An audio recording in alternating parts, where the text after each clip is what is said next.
when Captivate IQ is evaluating our commissions, but the extra visual information they add can make it a bit more difficult to read through the logic. So to start off, I'll create a new column, copy the formula over, and remove all those null replace functions. There, that's better. By removing those functions, we've reduced the size of the formula by just over 10%, which is 10% less information we need to think about. Now we can start breaking the formula down into its potential outputs. For those unfamiliar with the switch function, and also as a refresher to everyone else, switch works a lot like the if function, where you can choose branches based on the result of some condition you set at the beginning. With the if function, your branches can only be true or false, but a switch function can have any number of branches, along with the extra default branch if none of the other branches are applicable. At the beginning of the switch here, we have a comparison that we want the result of, and we have two potential results, a true branch and a false branch, very similar to the if function. Now, if we break these down like this, we have two smaller formulas that we need to analyze rather than just one big formula. Now we repeat this process of breaking the formula down. In our true branch, we have this min function, but we don't have any other potential branches. So we've made this one as simple as possible, which means we can move on for now. Next is our false branch, which starts off with its own switch function, meaning we have more branches to evaluate. This time we have a true branch, but there isn't a false branch, or at least it doesn't look like there is. Instead of writing out the false case, we can omit that because the switch function can have a default branch that's used when none of the previous options work. In this case, we have true, and the only other option would be false, so we can actually just skip writing false and just write the output. So that's two more branches here in orange. Once again, we start breaking down our branches to see if we can simplify them further. Our true branch again has a switch function at the start with true and false branches, so that's two more branches. Okay, scanning through here, we don't seem to have any more branches, which means that we've taken a complex multi-stage formula and turned it into just a few simple formulas. Now we can start determining what exactly this formula will output. In the first branch, we have this min function that chooses the lesser of two cells, the current tier's end percentage or the current deal's attainment percentage. Then we subtract the tier's starting percentage from whatever was selected. Then, finally, we multiply on the quota. Easy enough, that's one branch complete. Our next branch has its own branches, so we'll start with the first purple box. All we do here is subtract the tier's starting attainment percentage from the deal's percentage, similar to what we did in the first branch. And this next purple branch doesn't need any evaluation, it just outputs 0. Then our last branch here is force error. This is a special keyword in Captivate IQ that intentionally causes pound error to appear in a cell. So you may have seen pound error throughout Captivate IQ, and this keyword forces that to be output. So now we know all our potential outputs, but how do we know how to get to each of these? And how am I even going to remember all of this later? The key to both those questions is a feature called comments. Comments are a way to add descriptions in plain language inside a formula that don't have any effect on how the formula functions. I'm going to move the formula over to the side here so we have some room to write our comments. We're going to go through a very similar process to before, but now we want to look at the conditions that precede each branch and write down what we're doing at each step. To kick things off, the formula checks if the attainment percentage at the start of the deal is less than or equal to the attainment at the end of the deal. So based on that, it looks like we're checking if the deal was positive or negative in value, or if it gained or lost attainment. So inside the formula box, I can write 2 forward slashes followed by the description of the step. When Captivate IQ is executing this formula, my comment is going to be skipped. But one comment doesn't give us the full picture of this entire formula, so we're going to add some more comments. This first branch is true, meaning that the deal's attainment was lower at the start of the deal, meaning we gained attainment through the current deal. So I can start my comment off with that. This is now my gained attainment branch. Now, the min function is pretty straightforward, so I don't need to add a comment for each line in that min function. Instead, I'm going to summarize the intent of the min function right above it. The min function returns the lower of tier attainment maximum or the deal's change in attainment. This is a fairly common way of capping a value to a tier maximum in Calculate IQ. We then subtract the tier attainment start to output only the attainment within the current tier rather than the total attainment. So we add that onto our comment, and now we've covered what our min formula is doing, function is doing. So that starts out these parentheses here. We've got the start parentheses here and this end parentheses here. We're multiplying by a quota. These cells each reference a percentage. So if we're multiplying by the quota, we must be getting the total attainment in terms of the quota rather than just a percentage. So we can add that comment on too. Now that completes this branch, so we can move on to our next branch. We labeled our last branch as gained attainment, so we can label this branch as lost attainment. This next condition is checking if our current attainment percent is lower than the tier's maximum. This should always be the case if we lost attainment. So why are we checking that here?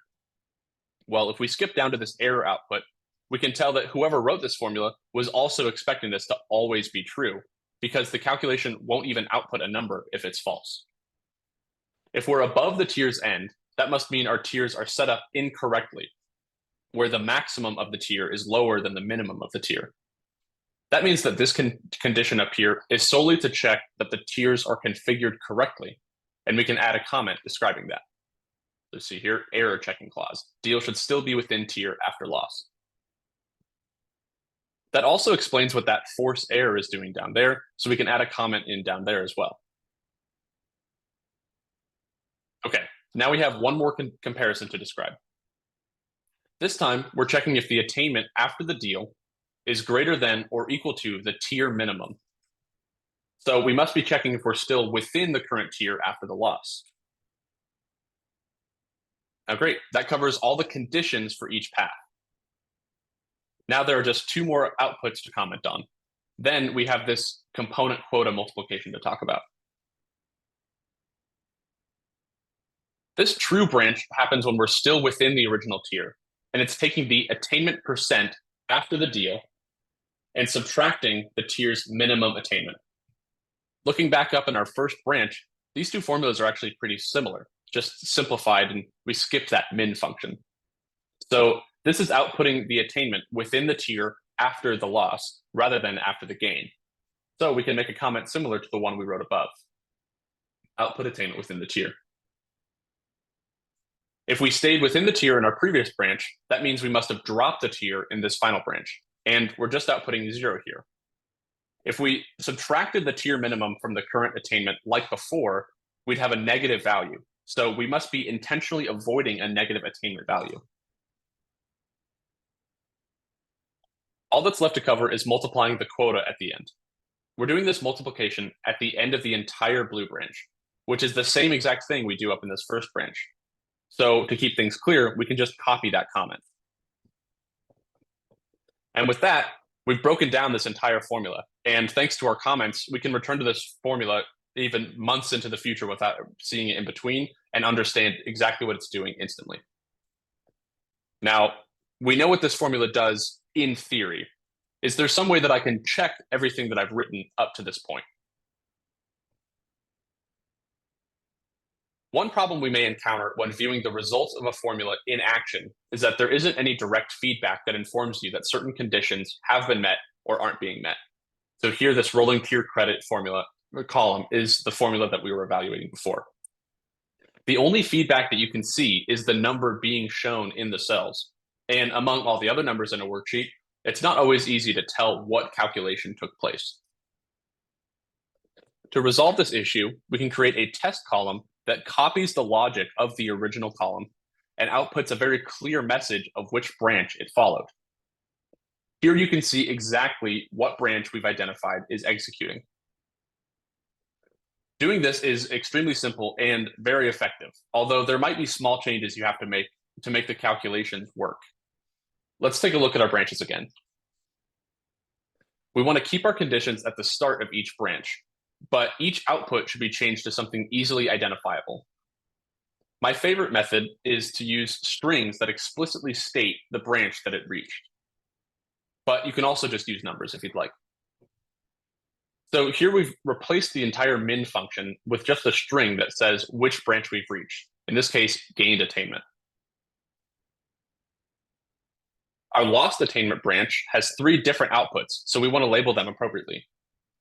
Our first output was when the tier didn't change, so we write tier unchanged, and the second branch was when the tier dropped, so we just write that. I kept the force error here because it's distinct enough that it would be recognizable without any changes, but I could have easily changed it to something like lost attainment hyphen tiers incorrect. Now, the eagle-eyed among you may have noticed that I also removed the multiplication of component quota at the end of each branch. I had to remove that because multiplying a number onto the string would have caused an error. So that's one of those additional steps you'd have to consider when taking this approach. One additional thing you'd need to change is the data type of the column. In our original column, the data type was a number, but here we're outputting strings. So we'd have to make sure we choose string when creating the column.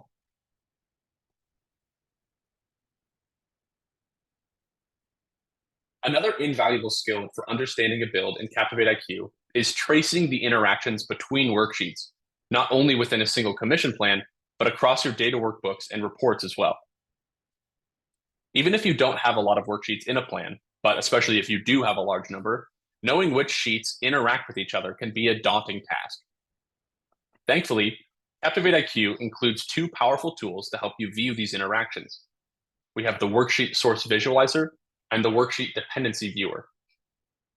The visualizer is being shown on the slide now and gives information about each worksheet upstream of the one you're currently viewing, along with buttons that allow you to jump into the worksheet itself or the transformation composer of the worksheet. The dependency viewer is a bit more simple in its presentation, but it shows which worksheets directly reference the current worksheet downstream, including statement templates along with unified worksheets for reports. It's important to note that this only shows worksheets one step downward, unlike the source visualizer, which shows every step upward. To show a quick demonstration of these tools, I'm going to switch over to Captivate IQ. Now, I'm here in the plan that the formula we broke down originated from. And you can see at the top here, we have quite a few number of tabs. It's not the most I've seen, but it's definitely a lot to click through manually. My 2 tracing tools are located just underneath all these tabs. The source visualizer is this button of 2 lines converging, and we'll start there. When we open it up, Captivate IQ is going to try to fit this entire tree onto the screen. We can zoom in by scrolling up and move around by clicking and dragging. And we can always return to that full view by clicking on this square icon down at the bottom left here. In case we get lost, or if we scroll too far, just too far zoomed in, we can click and it'll bring us back to that original view. Now, each worksheet is color-coded and labeled to describe the type of worksheet, like data, hierarchy, or derived. And we can click on individual worksheets to highlight the path that it takes all the way down to our primary worksheet. If you feel like you have too much information visible, you can also click the Hide Sources button to simplify the tree.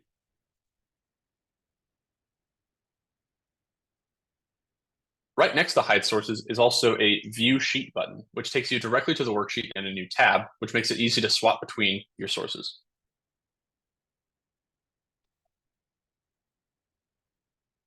And finally, the visualizer also tells you what kind of transformation is happening between each worksheet,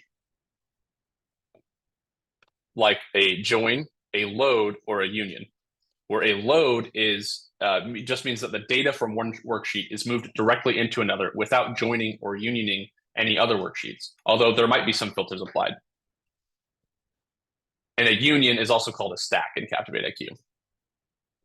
As indicated by the little square with an arrow coming out, it's telling you that if you click on it, it'll bring you to the transformation composer in a new tab, so you can view exactly what kind of filters and transformations are happening inside the worksheet below it.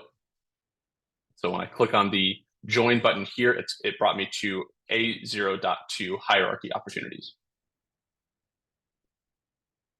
Okay, that covers the source visualizer. And now onto the dependency viewer, which is accessed through this button with a line splitting into two arrows.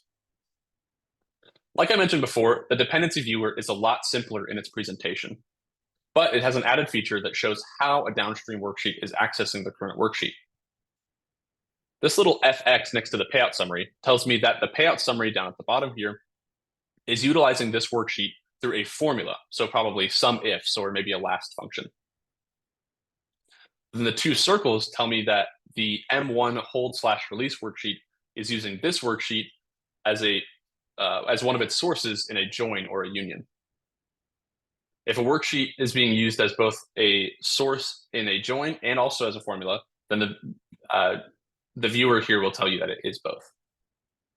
And just like the source visualizer, you can click on any of these boxes here to be brought directly to the worksheet in a new tab.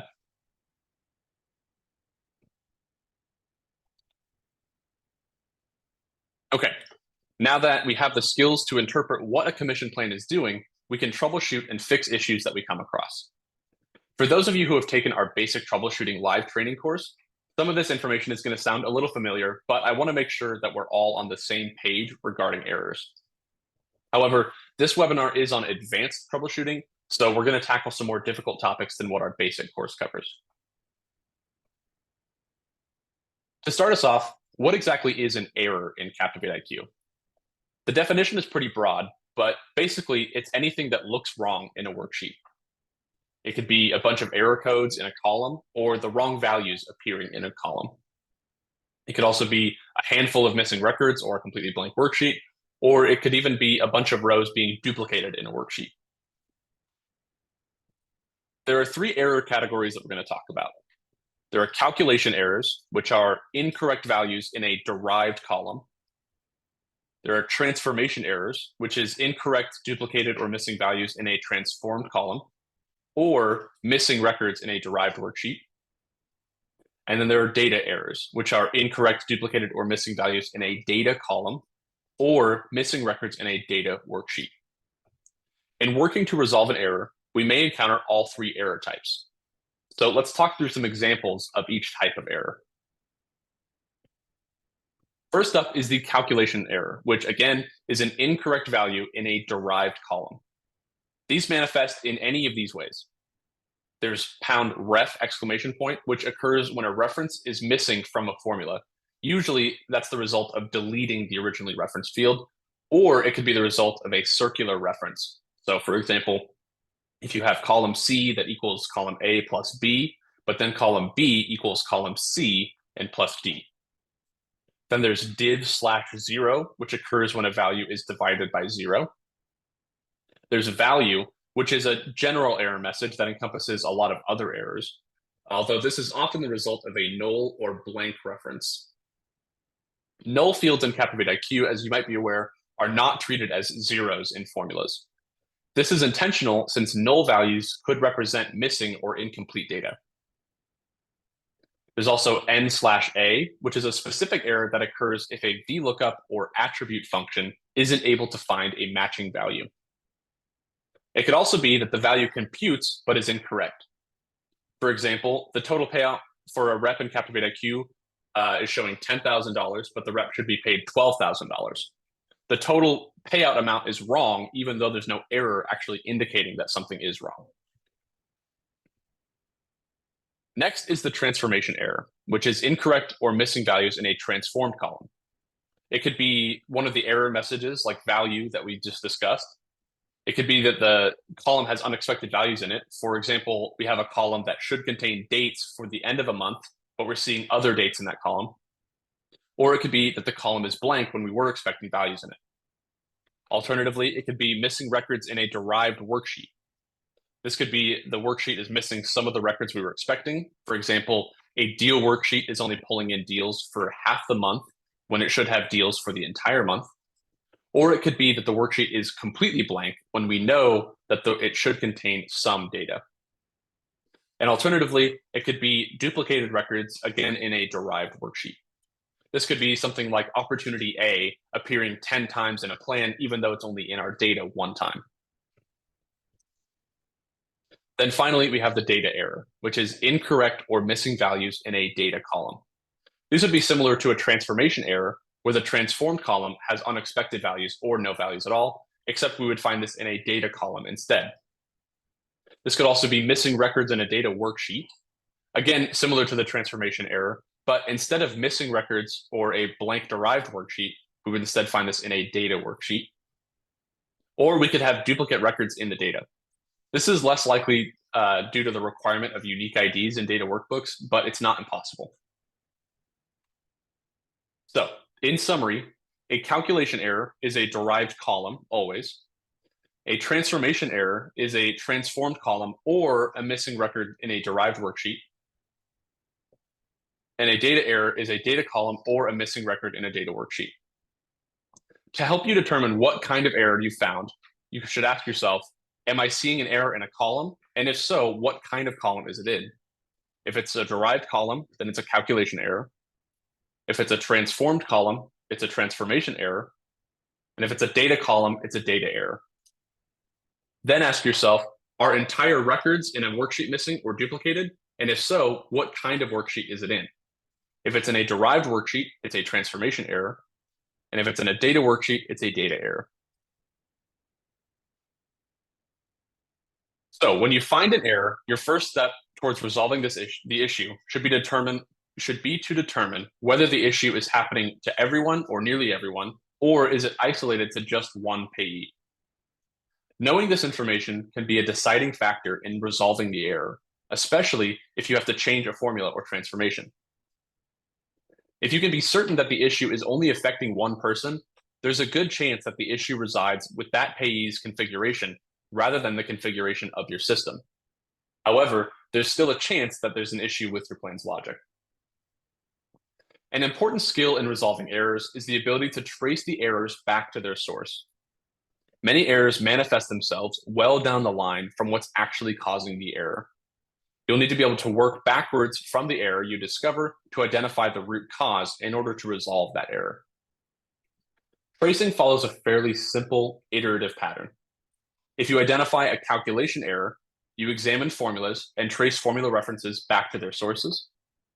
If you identify a transformation error, you examine the transformations in the worksheet and trace back to the source worksheets. And you repeat this process of examining formulas and/or worksheets and tracing back to sources until you find the root cause. As an example, let's say you find a value error in your calculations. The first thing you need to know is if the error is in a transformed column or a derived column. If it's in a transformed column, we're going to examine the transformations in the worksheet and potentially follow the error back to one of the source worksheets. If it's in a derived column, we're going to examine the formula and potentially follow the error back to one of the formula's references. You'll follow this path of sources and references back until you find what's driving the error. Now, you don't have to remember all of that off the top of your head, because to assist with tracing errors, we have a flowchart to help you walk through these steps. So give me just one moment here. We have a flowchart that should be accessible to everyone here. Let me just double check here. Okay, I'm going to send a link into the chat here in Zoom. Everybody should have access to it, and I'm going to show it on screen here. For those of you who have taken our basic troubleshooting live course, this will be very familiar to you. And I'll give people a moment to pull up that file, but you can save this if you'd like. You don't have to save it, absolutely, but this should help with diagnosing errors, and I'm going to walk through it now. So the flowchart begins by identifying the error as a calculation error, transformation error, or a data error. The criteria for each type is listed up next to each pathway. So to start off, if we identify a calculation error, we begin by editing the column and examining the formula. We then determine if the formula is referencing the correct columns, if there's potentially a data type mismatch between the formula output and the column itself. Then we check if there are null values in the reference columns that should be accounted for, and if there are any hard-coded values in the formula that are incorrect. If everything up to this point checks out, We then trace the column references in the formula back to their source and start the troubleshooting process all over again. So if we identify a transformation error, we begin by editing the worksheet so we can review the column mappings and the transformations that create the worksheet. We then determine if the columns are mapped correctly, if the transformations are configured correctly, and if the inputs to the relevant filters are correct. If our transformations are all correct up to this point, we trace back to the source worksheet and start the troubleshooting process over. Then, if we identify a data error, we simply review and update the data in the worksheet since we can edit data directly. I'll demonstrate how to use this flowchart in my first example. But it's helpful to remember that this flowchart assists us in tracing backwards to find the source of an error. We may go through this flowchart multiple times before we discover what's causing the error, and may in fact even encounter all three types during our investigation as we trace backwards. Since we're limited on time, I'm going to skip a couple steps throughout this. But if you want some hands-on practice on troubleshooting using this flowchart, you can sign up for our basic troubleshooting live training. Okay, there we go. Now let's start on our first problem. Let's say this morning when I logged into Captivate IQ to process my January commissions, I noticed that a payee named Bella Bixby, her annual quota attainment was at 70%. That's pretty high, so I'm going to go into my plan in Captivate IQ and take a look.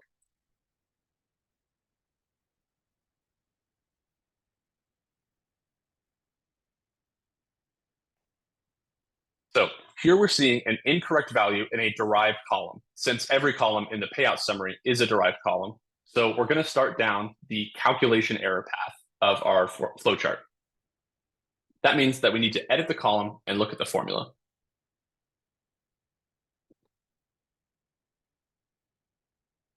Okay, this formula is pretty straightforward. It's just using the last function to output the last row of the attainment percent column on sheet B. The first decision step on the calculation error path is to check if the formula is referencing the correct columns. Attainment percent end seems right to me, so I'm just going to move forward on the flowchart. Now we check if there's a data type mismatch on the function. The last function can output any number, date, string, or Boolean, and we're not seeing an error message, so that's not our issue. The next step is the formula referencing a column that could have a legitimate null value. We're just pulling the last row of a worksheet, so we can skip that step. And then our final step is to check for hard-coded references that may be outdated or incorrect. As we can see here, there aren't any hard-coded references in this formula, which means we need to trace the formula back to its source. So now we're going to jump into sheet B.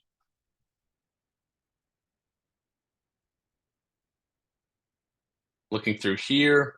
Okay, I can see why our attainment is so high. There's 5 rows for every opportunity. This time we're seeing duplicated rows in a derived worksheet, which means that this is a transformation error. That means our next step is to edit the worksheet and take a look at the transformations. But first, I want to give a little bit more information about what we're seeing here. When you join 2 worksheets together in a left join like this, you're pulling records from one worksheet and then kind of gluing on records from the second worksheet that match on the key column that you defined for each worksheet, highlighted here. If a record from the first worksheet doesn't have a matching record in the second worksheet, the columns related to the second worksheet will remain blank or null for that record. But what happens when you have more than one match on the key column? Computers always do exactly what they're instructed to do. So if you tell Captivate IQ to bring rows together that match on this highlighted column, you get this. Our table now has 3 rows for line A, which is duplicating line A's information on each line. At Captivate IQ, we call this a line explosion because this can cause our data to explode in size. Now, this isn't inherently a bad thing. There are times where you might intentionally cause a line explosion. However, in our case here, we want to avoid this. The solution for a line explosion is almost always to strengthen the join. And that is, we need to add in additional keys to the join to make sure only one row matches with another. Now, if we look at our transformation composer, we have a small problem. We're joining on two worksheets, not just one. So how do we know which worksheet is causing the duplication? A handy trick we can use to find the culprit is to temporarily add in the unique IDs from each worksheet and find which one is changing. The unique ID that changes across each duplicate will tell us which table is causing those duplicates. So let's add in the unique ID from both worksheets. I'll do this through the Edit Mappings button. I'll add two columns down here. And I've got the unique ID in purple here, which means it's from our calendar worksheet. And then scrolling down, I've got my unique ID from my region assignments worksheet, which are the two worksheets I'm joining on. I'm going to change these names here to be a little more unique. This is region assignments unique ID, and this is my calendar unique ID. Okay, I'll click save there and save to add that. And now we scroll to the right side here. And we can see that the calendar unique ID stays the same, and it's our region assignments unique ID that's changing on each row. So that means that it's the region assignments worksheet that's causing the duplications. So if we go back into our transformation composer, I want to open up the connections editor for my region assignments join here. And I want to add in additional keys here. Now, in practice, it might not be super straightforward to find additional join keys that will ensure a unique match. However, it should always be possible, although there is a small chance that you need to add in additional data to one or both of your sources. One way to figure out what needs to be added is to ask yourself, how do I personally know which row is the correct row to match onto? That might seem like an obvious question, but when you're extremely familiar with your company's commission plans, it's easy to skip steps that tell you what the correct information is. And with a computer, you need to be very explicit on what is driving a connection. For the sake of time, I'm going to add the key that I know I need, which is to match product one here on my opportunity to the product ID on the region. So once I click save, we take a look here, and there we go. We've got our no duplications, and our year-to-date quota attainment is back to a normal value. My payout is incorrect, but that's not part of this webinar. That should be a number. But we've eliminated our line explosion here. We're back down to just one row per opportunity. Now we're going to dive into our second scenario. And in this scenario, I attempted to process my payouts, but Captivate IQ told me that there was an error processing the payout amount for Bella Bixby in the unknown change one period group. So let's take a look at what the cause of that error is. So here's my unknown change one. Okay, right away we can see that our payout has a value error. The columns in the payout summary are all derived columns once again. So, and here I'm seeing a wrong value. So this is once again a calculation error, derived column with wrong value. That always means that our first step is to edit the column and examine the formula. The columns, oh, excuse me, lost my spot here. I'm going to skip a few steps or breeze through a few steps on our troubleshooting flowchart to keep us moving. This formula is referencing the correct columns. That's step one. This is deal commission and month end date. Then we need to check if there's a mismatch between the data type of the formula output and the derived column data type. In this case, we're fine because the SUMIFS function outputs a number and our column is a number. Next is to check if the column is encountering any null values. Now that's a good thing to check because SUMIFS will return a value error if it tries to add up null values. And we're seeing a value error here. So let's go check out sheet C to see what's going on. Okay, looks like our entire deal commission column has value errors. This, again, is a derived column, which is evidenced by that colored underline on the column, which means that we can skip this next step, go back to the start, and we once again have a calculation error. Again, we're going to edit the column and examine the formula. So this formula is multiplying deal amount, incentive factor, base commission rate, and tier multiplier. So let's check each of these. Deal amount looks okay. Incentive factor looks good. Base commission rate looks good. But our tier multiplier is null. I wouldn't expect the tier multiplier column to ever be null. So let's try to diagnose this problem. So we found a new issue, which means we're going to start at the start of our flowchart. And this is a transformed column, which we know because we're in a derived worksheet and there's no underline. But you could also double click into the column here and it tells you the variant up at the top. So this is a transformed column with missing values. So it's a transformation error, which means we're going to edit the worksheet itself and review the column mappings and transformations. So I click up at the top here and click Edit to open up the transformation composer. So step one, check if the columns are mapped properly. I'm going to click this Edit Mappings button here and scroll down to my tier multiplier column, excuse me. And this is tier multiplier is mapped to the tier multiplier / rate from our rate tables worksheet. That is correct. So now step two is to check if the relevant transformations are configured correctly. Close out of this and click on our transformation up here. Here we're using a left join with 5 different keys. We use deal date twice here to pick the effective row on the rate tables worksheet. That's pretty standard. Then we use component name to pick the appropriate rate table. That's fine. Then we have %start is less than the ending attainment for a row, and %end is greater than the starting attainment. Depending on your familiarity with Captivate IQ, that may seem a little backwards from the typical tier-based setup, but this is actually intentional and correct based on this plan setup. So we're all good on step 2. Now, step 3, we need to check the input values for the relevant filters. We don't have any filters on this worksheet, as we can see down here, so we only have the join keys to worry about.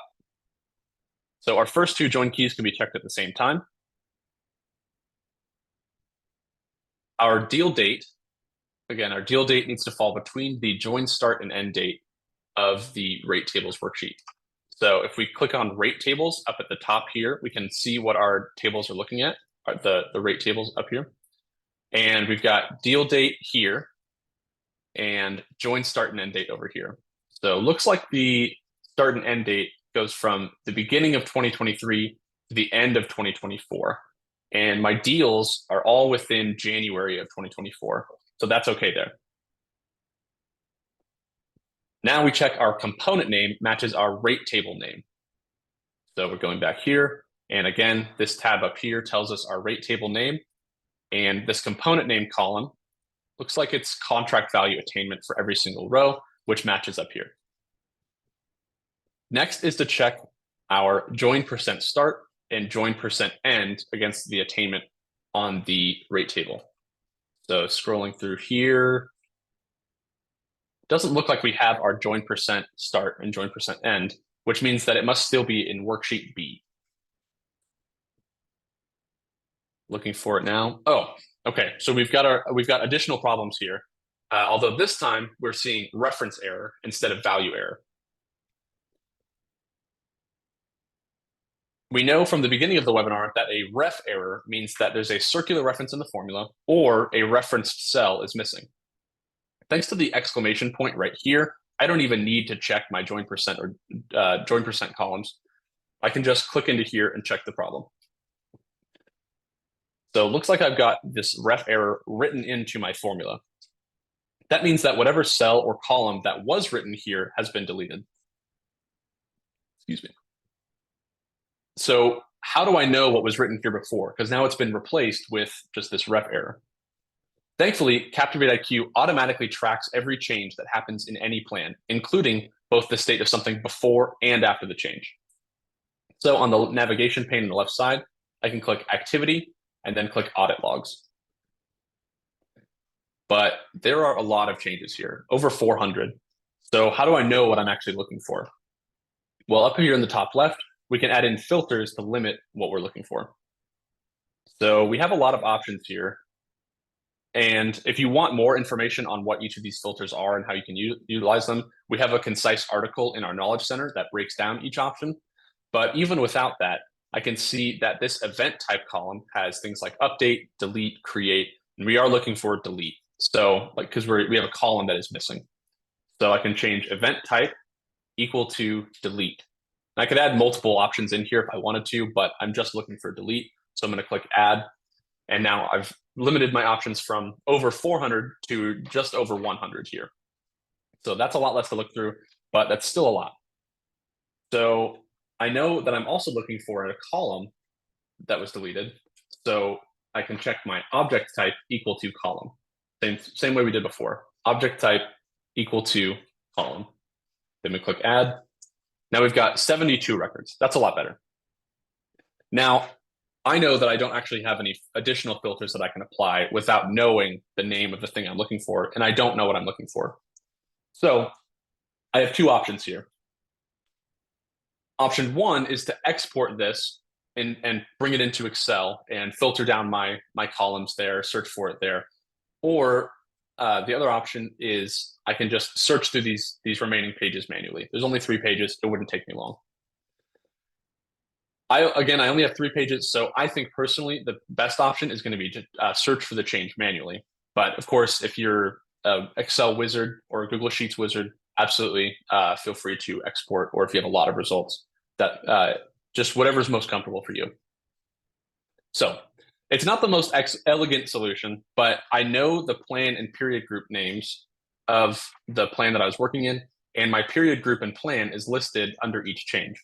So if I hit Command F or Control F, I can type in unknown change 1 here because that's the name of my period group, and I can just search on each page. So change to page 2, refresh that search, change to page 3, and there we go. I've got this deleted column from period group unknown change 1. This must be what I'm looking for. So I can click this little caret on the right side here, and it'll expand it downward and show me what the formula was before it was deleted. And this, by the way, this expansion downward is actually a new update that was just added in yesterday. It used to kind of collapse everything in a really narrow column, but now there's a lot more breathing room when you expand these. So if you have any experience with the audit log, this will be a welcome change for you. So we've got the formula that was added in here, and we can just recreate that column in our original plan. So we've got unknown change 1, and we can add in a new column to the left side here and paste in that formula from before. Now it was called previous quota attainment. I'm going to copy that name. You could name it anything else that you wanted to, but there's not really any reason that I have to change that. And then I can check what the data type was as well. It was number. So I'll select number for the data type and then click save. Now I've recreated that column that was missing, and I can update that reference here in attainment percent start. I can get rid of the reference error here and type in previous quota attainment. And then when I click save, everything flows through again, and I have my payout. All right, that is what I prepared for us today. Are there any questions at all on anything I've covered?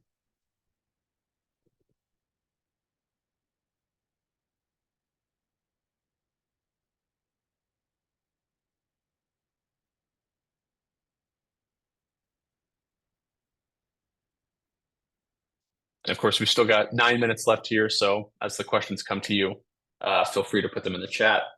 But if there's nothing else, thank you so much, everyone, for attending. I hope this was useful to you. I know this was a lot of information packed into just a short amount of time. I definitely recommend taking the basic troubleshooting course if you haven't yet. It'll go through a little more of the nitty gritty on errors and resolving some more basic errors. So highly, highly recommend that. And I do see some chat messages coming through.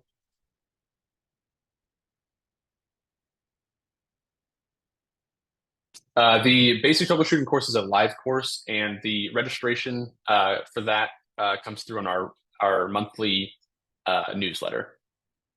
So I don't know if it's scheduled just yet. And you can also schedule it through there, to that link. Thanks, Blake.